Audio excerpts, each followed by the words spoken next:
नमस्कार मित्रों, मैं ममता गुप्ता श्री हरि कृपा चैनल में आपका स्वागत करती हूँ। आज हम सुनेंगे शनिदेव की व्रत कथा। एक समय सभी नवग्रहों सूर्य, चंद्र, मंगल, बुध, बृहस्पति, शुक्र, शनि, राहु और केतु में विवाद छिड़ गया कि इनमें सबसे बड़ा कौन है। सभी आपस में लड़ने लगे और कोई निर्णय न होने पर देवराज इंद्र के सामने निर्णय कराने पहुँचे। इंद्र इससे घबरा गए और इस निर्णय को देने में अपनी असमर्थता जताई, परंतु उन्होंने कहा कि इस समय पृथ्वी पर राजा विक्रमादित्य हैं, जो कि अति न्यायप्रिय हैं। वे ही इसका निर्णय कर सकते हैं। सभी ग्रह एक साथ राजा विक्रमादित्य के पास पहुँचे और अपना विवाद बताया और साथ ही निर्णय करने के लिए कहा।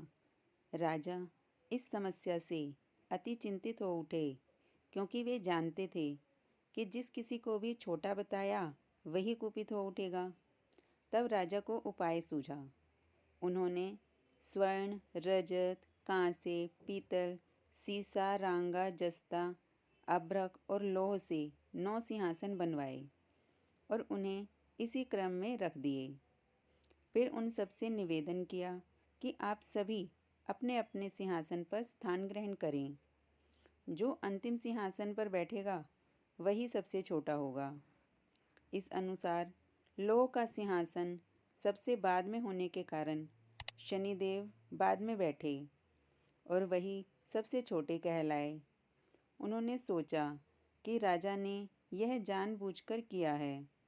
उन्होंने कुपित हो राजा से कहा, राजा, तू मुझे नहीं जानता। सूर्य एक राशि में 1 महीना, चंद्रमा 2.25 महीना 2 दिन, मंगल 1.5 महीना, बृहस्पति 13 महीने व बुध और शुक्र 1-1 महीने विचरण करते हैं, परंतु मैं 2.5 से 7.5 साल तक रहता हूँ। बड़े बड़ों को मैंने विनाश किया है। श्री राम की 7.5 आने पर उन्हें वनवास हो गया। रावण की आने पर उनकी लंका को बंदरों की सेना से परास्त होना पड़ा। अब तुम सावधान रहना। ऐसा कहकर कुपित होते हुए शनिदेव वहाँ से चले गए। अन्य देवता खुशी खुशी वहाँ से चले गए। कुछ समय बाद राजा की 7.5 आई। तब शनिदेव घोड़ों के सौदागर बनके वहाँ पहुँचे। उनके साथ कई बढ़िया घोड़े थे। राजा ने यह समाचार सुन अपने अश्वपाल को अच्छे घोड़े खरीदने की आज्ञा दी। उसने कई अच्छे घोड़े खरीदे व एक सर्वोत्तम घोड़े को राजा को सवारी हेतु दिया। राजा ज्यों ही उस पर बैठा, वह घोड़ा सरपट वन की ओर भागा। भीषण वन में पहुंचकर वह अंतर्ध्यान हो गया। राजा भूखा प्यासा भटकता रहा। तब एक ग्वाले ने उसे पानी पिलाया। राजा ने प्रसन्न होकर उसे अपनी अंगूठी दी। वह अंगूठी देकर राजा नगर को चल दिया और वहाँ अपना नाम उज्जैन निवासी वीका बताया। वहाँ एक सेठ की दुकान में उसने जल इत्यादि पिया और कुछ विश्राम भी किया। भाग्यवश उस दिन उस सेठ की बड़ी बिक्री हुई। सेठ उसे खाना इत्यादि खिलाने के लिए खुश होकर अपने साथ घर ले गया। वहाँ उसने एक खूंटी पर देखा कि एक हार टंगा है, जिसे खूंटी निगल रही है। थोड़ी देर में पूरा हार गायब हो गया। तब सेठ ने आने पर देखा कि हार गायब है। उसने समझा कि वीका ने ही उसे चुराया है। उसने वीका को कोतवाल के पास पकड़वा दिया। फिर राजा ने भी उसे चोर समझकर हाथ पैर कटवा दिए। वह चौरंगिया बन गया और नगर के बाहर फिकवा दिया गया। वहाँ से एक तेली निकल रहा था, जिसे दया आई और उसने वीका को अपनी गाड़ी में बिठा लिया। वह अपनी जीभ से बैलों को हाँक रहा था। उस काल राजा की शनि दशा समाप्त हो गई। वर्षा काल आने पर वह मल्हार गाने लगा। तब वह जिस नगर में था, वहाँ की राजकुमारी मन भावनी को वह इतना भाया कि उसने मन ही मन प्रण कर लिया कि वह उस राग गाने वाले से ही विवाह करेगी। उसने दासी को ढूंढने भेजा। दासी ने बताया कि वह चौरंगिया है, परंतु राजकुमारी ना मानी। अगले ही दिन सुबह उठते ही वह अनशन पर बैठ गई कि विवाह करेगी तो उसी से। उसे बहुतेरा समझाने पर भी जब वह ना मानी तो राजा ने उस तेली को बुला भेजा और विवाह की तैयारी करने को कहा। फिर उसका विवाह राजकुमारी से हो गया। तब एक दिन सोते हुए स्वप्न में शनिदेव ने राजा से कहा, राजन, देखा तुमने, मुझे छोटा बताकर कितना दुख झेला है। तब राजा ने उनसे क्षमा मांगी और प्रार्थना की कि हे शनिदेव, जैसा दुख मुझे दिया है किसी और को ना देना। शनिदेव मान गए और कहा, जो मेरी कथा और व्रत कहेगा उसे मेरी दशा में कोई दुख ना होगा।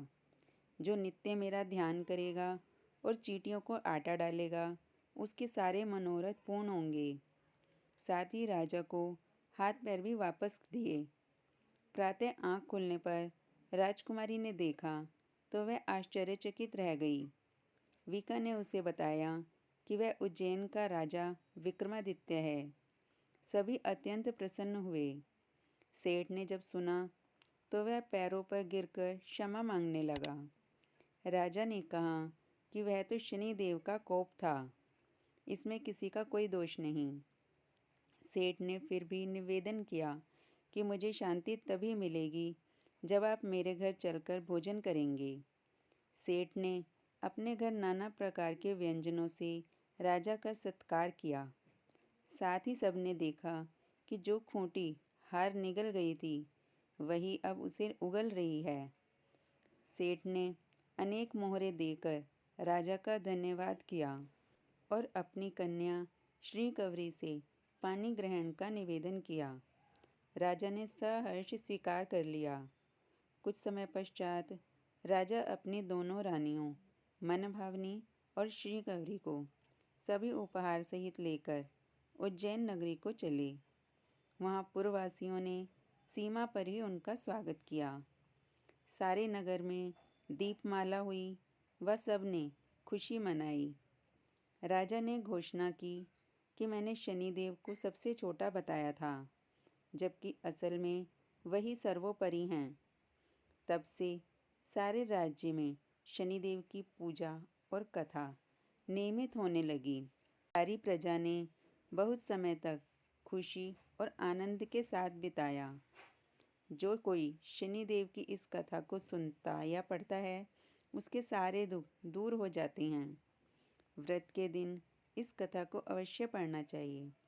तो आपको ये कहानी अच्छी लगी हो तो वीडियो को लाइक करें, वीडियो को ज़्यादा से ज़्यादा शेयर करें और ऐसी और कहानियाँ सुनने के लिए चैनल को सब्सक्राइब कर लें। धन्यवाद दोस्तों।